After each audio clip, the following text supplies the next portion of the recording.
की वीडियो जो है ना इसमें मैं बर्थडे केक बना रही हूँ और स्टार्ट कर रही हूँ, तो मैंने सोचा कि आप लोगों के साथ भी शेयर करूँ। के मोल्ड में बना रही हूँ, पहले उसको सारा अच्छे से ग्रीस करके बटर पेपर लगा दिया, बट इंग्रीडिएंट्स है ना उनको जमा कर लें कि जो इंग्रीडिएंट्स आपने इसमें डालने। अब यहाँ पर मैंने लिया है इसमें मैदा 100 ग्राम, कप्स में बता रही हूँ मैं आपको, हाफ कप और 2 टेबल स्पून। उसके बाद इसमें मैंने 1 टीस्पून डाला है बेकिंग पाउडर का और 1 टेबल स्पून भर के, और 1 टीस्पून इसमें जाएगा कोको पाउडर का, जो कि मेरा ख्याल है 10 ग्राम के जितना बनता है।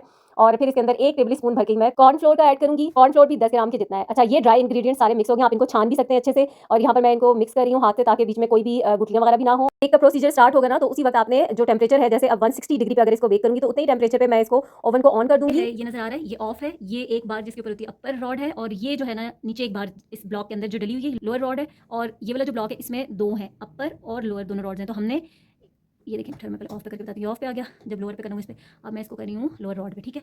और टाइमर अभी हम इसको लगा देते हैं। यहाँ पे टेम्परेचर हमने सेट कर दिया है, और ये जो इसका मिडल वाला रैक है ना, 1 2 3 वाले, इस पे मिडल वाले पे रैक को रखना है, और गंदा है, इग्नोर कर। अच्छा, केक के लिए मैं चॉकलेट स्पंज बना रही हूँ, जिसके लिए यहाँ पर अंडे मैं लूँगी 4 अदद। अच्छा, गर्मियों में अगर आप ये काम कर रहे हो तो अंडे एक तो रूम टेम्परेचर पे होने चाहिए, आजकल तो बाहर ही होते हैं अंडे। और दूसरा ये कि आपने एक एक अंडे को करके सेपरेट करके उसको फिर डालेंगे, कभी कोई अंडा गंदा भी निकल सकता है, लेकिन आजकल ऐसा कोई इशू नहीं है। तो इसलिए अंडे 4 लिए, फिर उसमें हाफ कप चीनी डाली है, इसको 7 मिनट तक हाई स्पीड पे मैंने फ्लफी सा कर लिया है, इतना फोमी इसका टेक्सचर हो गया। फिर इसके अंदर मैंने 1 टेबल स्पून कुकिंग ऑयल का 1 से 2 ड्रॉप्स डाले हैं वनीला एसेंस के, जो कि आप ना डालना चाहें तो ना डालें, क्योंकि इसमें कोको पाउडर है, उसके फ्लेवर की वजह से अंडों की ऐसे स्मेल नहीं आएगी। लेकिन 1 से 2 कतरे अगर डालना चाहते तो डालें। फिर अब जो ये ड्राई इंग्रीडिएंट्स पहले रखे थे ना मिक्स करके, ये मैं डाल रही हूँ 3 स्टेप में, और हाथ से ऐसे हाथ को पूरा पंजा खोल के ना, तो इस तरीके से केक की मिक्सिंग बहुत ही जबरदस्त तरीके से होती है। स्पैचुला से ज़्यादा अच्छा तरीका ये है। अगर आप लोगों को सूट करेगा, अच्छा लगे, तो आप लोग इस तरीके से करके देखिएगा कि इससे बेस्ट तरीके से इसकी मिक्सिंग हो जाती है। और आपने ध्यान रखना है कि ये जो इतना फोमी सा टेक्सचर है इसका, इसके फोम को आपने खत्म नहीं करना, हल्के हाथ से आपने अच्छे से उसको कर लेना है ड्राई इंग्रीडिएंट्स को इस मिक्सचर के अंदर। और अब मोल्ड हमारा पहले से तैयार था, तो इसके अंदर मैंने बैटर सारा डाल दिया है। अच्छा, आपको मैंने इसमें सारा तरीका बिल्कुल सही से बता दिया है कि कब आपने ओवन को ऑन करना है, कौन सी रॉड ऑन करनी है। हमेशा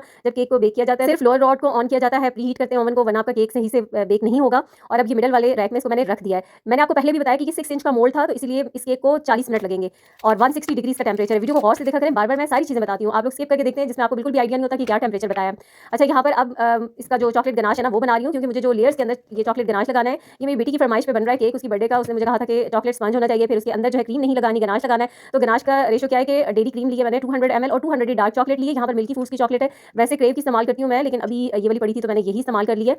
ये भी अच्छी होती है, इकोनॉमिकल होती है क्रेव के मुकाबले में, लेकिन वो थोड़ा सा उसका ज़रा ज़्यादा फ्लेवर अच्छा होता है, लेकिन इतना कोई खास फर्क नहीं है, मेरा ख्याल है 19-20 का फर्क है।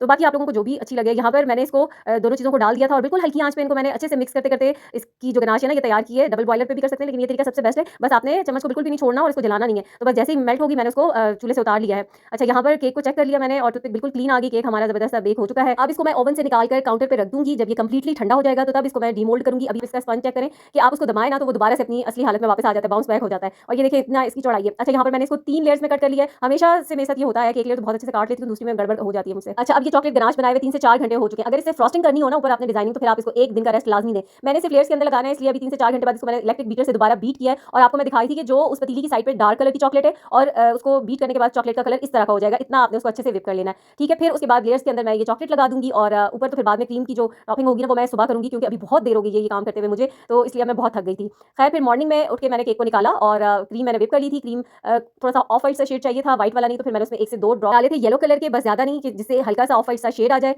और इसको मैंने कवर कर लिया था। अब घर में जब केक बनाते हैं ना, तो फिर ये होता है कि क्रीम भी कम चाहिए होती है, सबको इतना मीठा भी नहीं खाना होता, और अच्छा भी हो। तो ये होता है कि क्वालिटी 100/100 होती है, क्योंकि हाइजीन का ख्याल रखा जाता है घर में जब बनाते हैं, और आप मुतमईन होकर खाते हैं कि आपके घर की बनी हुई चीज़ है। तो यहाँ पर अभी जो है ना, उसको मैंने डिजाइनिंग कर ली। बस स्ट्रॉबेरीज लगानी थी मुझे, स्ट्रॉबेरीज से पूरा फिल करना था, लेकिन मेरे पास स्ट्रॉबेरी कम थी, तो मैंने छोटे छोटे चंक्स कीवी के भी डाल दिए हैं, और हमारा जबरदस्त सा केक तैयार हो गया है। इंशाल्लाह नेक्स्ट वीडियो में आपसे होगी मुलाकात। दुआ में याद रखिएगा।